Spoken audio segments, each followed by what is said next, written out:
श्री शिवाय नमस्तुभ्यम दोस्तों, मेरे चैनल सुख समृद्धि उपाय में आप सभी का हार्दिक स्वागत है। चतुर्मास का आखिरी महीना कार्तिक मास की शुरुआत बस कुछ ही दिनों में होने वाली है। इस पवित्र मास में जप तप और दान का विशेष महत्व है। आप अगर अपनी गलतियों का पश्चाताप करना चाहते हैं तो इस महीने धार्मिक कृत्य पर पुण्य अर्जित कर सकते हैं। जानते हैं कब से शुरू हो रहा है कार्तिक का महीना और आने वाले हैं त्योहार। कार्तिक मास में सुबह स्नान और सूर्योदय से पहले दीपदान करना चाहिए। इस महीने में पवित्र नदियों में ब्रह्म मुहूर्त में स्नान का बहुत अधिक महत्व है। ये कार्तिक का महीना 10 अक्टूबर से शुरू हो रहा है और 8 नवंबर को ख़त्म हो रहा है। आप नोट कर लीजिए, अगर आप नहाते हैं कार्तिक तो बहुत अच्छी बात है, बहुत सुकून मिलता है। हम तो नहाते हैं इसलिए हमें बहुत सुकून मिलता है। तो हम आपसे भी यही राय देना चाहेंगे कि इस पवित्र महीने में सारे त्यौहार आते हैं।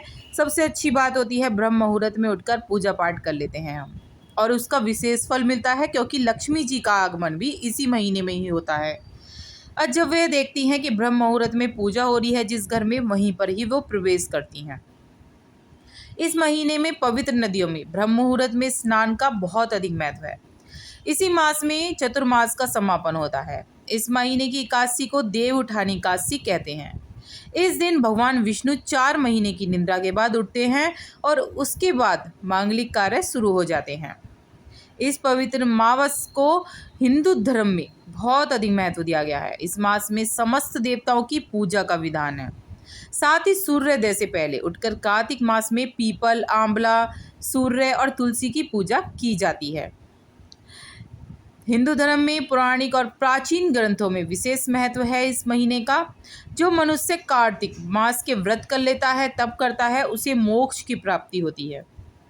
कुछ लोग तो पूरे महीने ही व्रत रखते हैं और कुछ लोग, जैसे वो हुआ एकादशी आई या देव उठानी एकादशी जैसे, या आंवला नवमी, इस तरह की जो आती हैं बड़ी बड़ी चीज़ें, उस पे रखते हैं।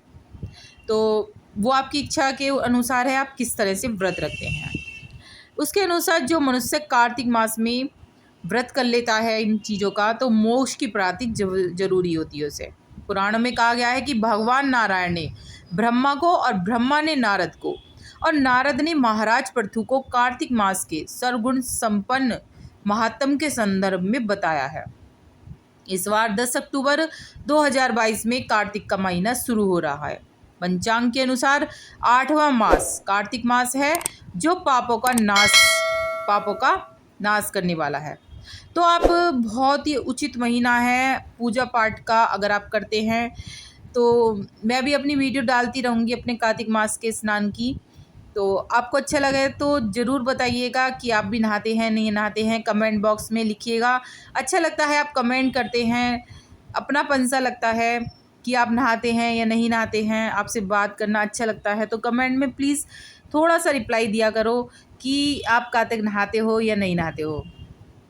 मुझे बहुत प्रिय महीना लगता है ये। कार्तिक मास की शुरुआत के साथ ही धार्मिक कामों की महत्ता बढ़ जाती है। पुराणों में जो वो होता है, दूसरा महीना जो होता है वो सतयुग के समान के युग के बराबर है। वेदों के समान कोई शास्त्र नहीं है और गंगा के समान कोई तीर्थ नदी नहीं है।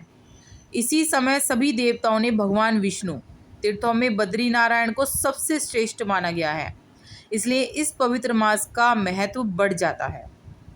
इस महीने जो पूजा पाठ करता है, उपवास रखता है, जीवन में वैभव की प्राप्ति होती है उसे, और मोक्ष की भी प्राप्ति होती है। दीन दुखियों का उद्धार होता है और विष्णु और ब्रह्मा जी की बहुत ही कृपा मिलती है।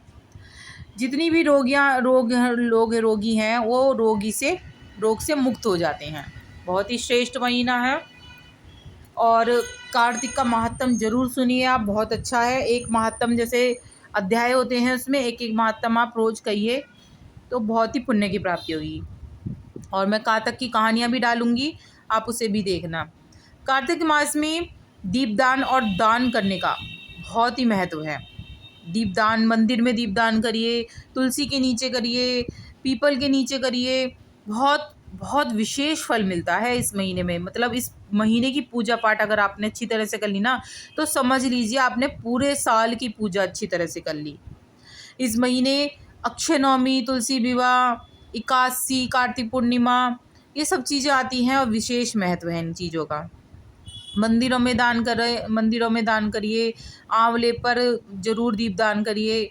और जो शरद पूर्णिमा से कार्तिक पूर्णिमा तक होता है, इससे घर में धन आता है। कार्तिक में माँ लक्ष्मी को दीप जलाकर जीवन के अंधकार को दूर करके प्रकाश देने की कामना की जाती है। इस मास में दिवाली, दौज, छठ, देव दिवाली, पूर्णिमा, बहुत बड़े बड़े त्यौहार आते हैं। और कार्तिक में तुलसा जी की पूजा का विशेष महत्व है। इसके पत्ते खाने से इंसान निरोगी तक हो जाता है। ब्रह्म मुहूर्त में उठकर स्नान करके सूर्यदेव को जल चढ़ाइए, तुलसी जी के पौधे में जल चढ़ाइए और उस तुलसी जी के पौधों का दान भी करिए, बहुत माना गया है। तुलसी दान, अन्न दान, गाय दान, आंवले के पौधे का दान का सर्वाधिक महत्व है। ब्रह्म मुहूर्त में उठकर स्नान करने से सूर्य देव प्रसन्न होते हैं, तुलसा मैया प्रसन्न होती हैं, सभी देवी देवताओं का आशीर्वाद हमें मिलता है। पशुओं को हरा चारा खिलाने का बहुत महत्व है। बहुत अच्छा महीना है, कुल मिला के इतना अच्छा महीना है कि आप नहाएंगे तो विशेष फल की प्राप्ति होनी ही है और शुभ फल बहुत मिलते हैं। कार्तिक महीने के कुछ नियम हैं, वो मैं आपको अगली वीडियो में बताऊंगी। इस वीडियो यहीं समाप्त करते हैं, तो विदा लेती हूँ। अच्छी लगे तो लाइक सब्सक्राइब ज़रूर करिएगा और कमेंट में जय माँ तुलसी या जय माँ लक्ष्मी ज़रूर लिखिएगा।